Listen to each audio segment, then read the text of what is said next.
Former Vice President Kamala Harris is out with her book tour.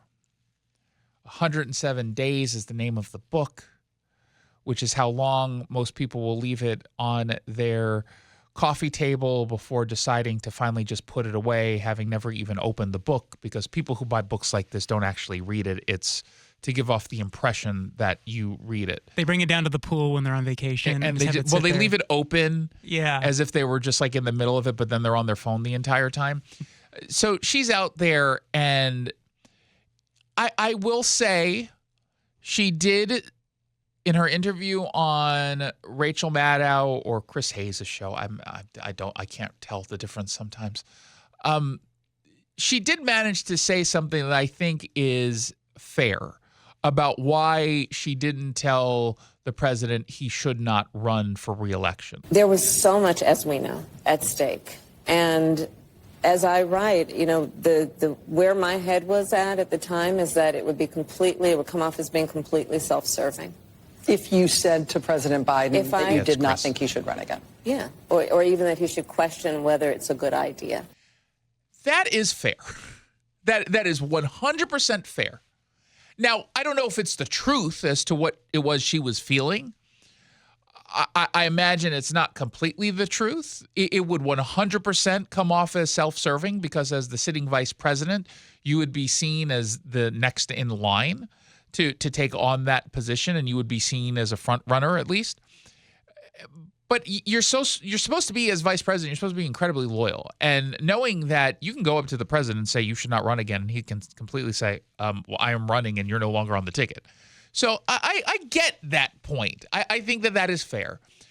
It is unfair, in my view, to put pressure on Kamala Harris or any vice president to tell the president of which they are serving that he or she should not run for re-election. I don't think that that's fair. I don't. Now, should she have and risked what could have occurred, which is getting kicked off the ticket? Well, it would not have served her, right? I don't know how you can argue that should have been on her. It should have been on the party, again, to a degree, but even the party is in a really tough spot. He's the president of the United States. You don't get to tell the president what he or she is going to do. That's just not how it works. And to be clear, if there's a conservative who's criticizing Kamala Harris for not saying anything, Mike Pence. How you treated Mike Pence because he didn't want to do something, I imagine, is how you would have treated how you would treat J.D. Vance if he tries to tell Trump not to run for a third term. So that was honesty. Then, because she didn't write her own book, she gets into a little bit of trouble. I don't know if she read the Audible version of her book fully yet. Sometimes you wait until the end because it's an arduous process.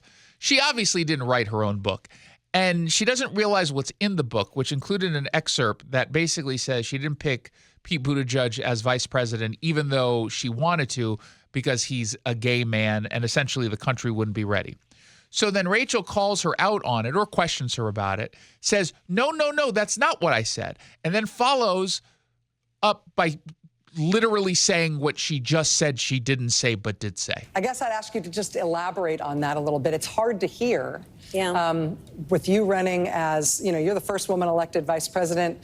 You're a black woman and a South Asian woman elected to that high office, very nearly elected president. To say that he couldn't be on the ticket effectively because he was gay is hard to hear. No. That's not what I said.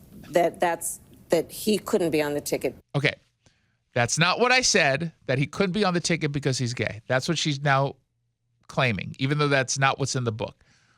But now let's listen to her elaborate. Because he is gay. My point, as I write in the book, is you didn't write it. That I was clear that in 107 days, in one of the most hotly contested elections for president of the United States, against someone like Donald Trump who knows no floor or ceiling, to be a black woman running for president of the United States, and as a vice presidential running mate, a gay man, with the stakes being so high, it made me very sad, but I also realized it would be a real risk. Because he's gay. right?